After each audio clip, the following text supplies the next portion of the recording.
Hello there! Welcome to Avoiding the Beta, a discussion on the importance of spoilers. My name is Tuskeh, and in this video I'm going to attempt to convince you to avoid beta spoilers, and why overall it will result in a great gaming experience for you. As I say to a lot of my friends, guildies, and really anyone who will listen to me, I do not participate in alphas or betas. This hasn't always been the case, and my experiences in the past have led me to conclude that the general attitude MMO players have towards information is very, very unhealthy. To start with, just in case anyone doesn't know, a beta is a pre-release version of a game, such as Guild Wars 2, World of Warcraft or WildStar, that has not yet actually been completed. Some players are granted access to the beta if they wish it, allowing them to see a new expansion before it's ready, with specialised panels appearing for them to offer feedback, report bugs, and suggest improvements to the experience. An alpha is just like a beta in this regard, just much earlier in development and so even less complete. A lot of alphas and betas have NDAs, or non-disclosure agreements, disallowing the leaking of information to the general public. Eventually these NDAs get lifted, allowing for the alpha and beta players to share their thoughts on the product publicly. This is what a traditional beta is, a medium for players to help developers improve on an unfinished product. Recently, a lot of alphas and betas have been fairly finished, and the tag used as an excuse to release buggy games, but that's an entirely different video. For now, let me tell you a story. In late Wrath of the Lich King, I was invited into the friends and family alpha of Cataclysm. I played Cataclysm in its unfinished state, with buggy quests, mechanics, and textures left, right, and centre for a long time. I saw unfinished versions of Hyjal, Vashir, Deepholm, Uldum, and the Twilight Highlands. I spent a lot of time helping to identify bugs, offering feedback, and presenting suggestions. I even had a couple of small conversations with Total Biscuit. I'm proud to state that in one of his Cataclysm leveling videos, he received a gift from someone called Kashi, who gave him a lot of gold and some large bags for his inventory. That was me. I also chatted with him about healing a dungeon, but he didn't end up picking me. Oh well. Anyway, my point is that I played the alpha and beta of Cataclysm a lot. And then the full game was released, which was awesome. But here was the problem. I'd seen most of it, if not all of it. I hadn't seen some things, like some of the 5-mans and the raids, but the core experiences, the new leveling content, the new zones, the new lore, I'd seen it all already. It ruined that expansion for me, completely and utterly.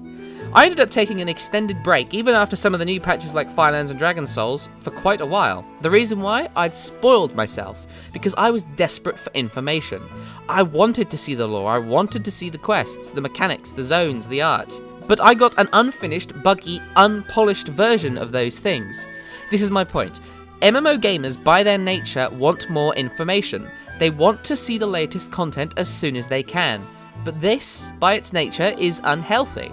By constantly seeking information on data mining sites like MMO Champion, by constantly trying to learn the smallest little details about Warlords of Draenor, the skyboxes, the NPCs, the quest logs, the achievements, the scenarios, the spells, the models, the tiny little lines of information, we're spoiling ourselves and setting ourselves up for disappointment, and we have no one to blame but ourselves for this. Now don't get me wrong here, I love MMO Champion, and I think it's an awesome site. But there are times where I don't go near it. I don't want to. I don't want a quest spoiled, or lore revealed, or new spells appearing. I want to see that in the game itself. Let me tell you a second story that begins where my last one ended. After I quit during Cataclysm, I went to Guild Wars 2. I played that game for several months, nearly a year overall. I really enjoyed it. I loved it. But eventually, a couple of months after Mists of Pandaria was released, I returned to World of Warcraft. I'd spent all of those months not interested in WoW at all, not looking at the news, not seeing the talents, not looking at the lore, the skyboxes, the spells, all that stuff. I went into Mists of Pandaria completely and utterly blind. And it was, without a shadow of a doubt, the best experience I have ever had playing World of Warcraft. I leveled up from 85 to 90 with a friend. We did quests, instances, everything together. We read out the quest text over Skype, and gasped at cinematics, giggled at jokes, and went exploring together. We found little fountains with gold in them, we saw lanterns with little insects lighting them up.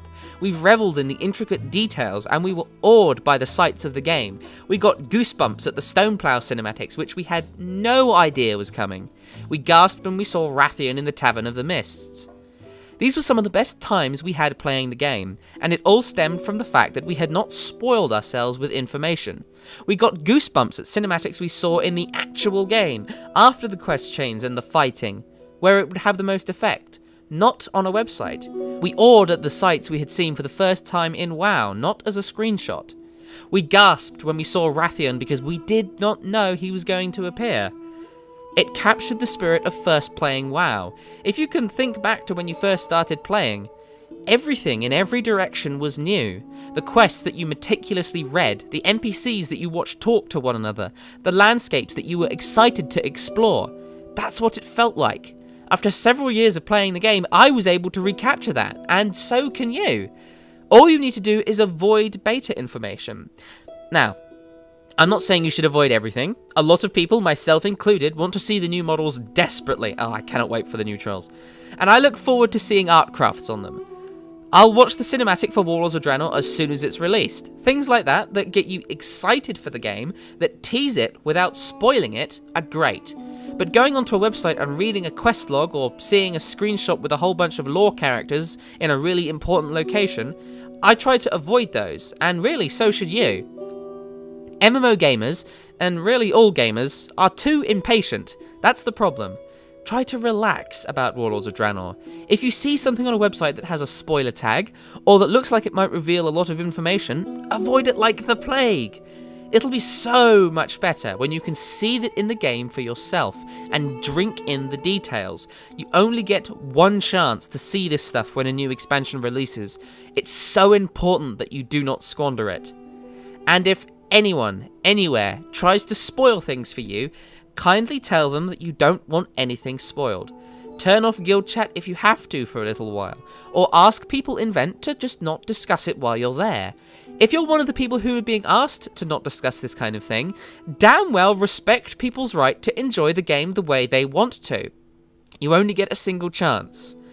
And if anyone spoils things for you maliciously, tell them to go screw themselves, then just don't talk to them again. That simple. If you have anything you wish to say about this video, especially if you disagree with me, let me know in the comments. I'm more than happy to continue this discussion in the comment section if you guys wish it. That's it for this video. I hope you found it helpful. If you did, make sure you leave a comment and like or dislike the video. It helps me significantly. I'm always looking to improve, so if you have any feedback, you can contact me using the links in the description, or just leave a comment. Additionally, I suggest subscribing to catch my videos as soon as they come out. Thank you very much for watching, and I wish you the best of luck with staving off the wait for Warlords of Draenor.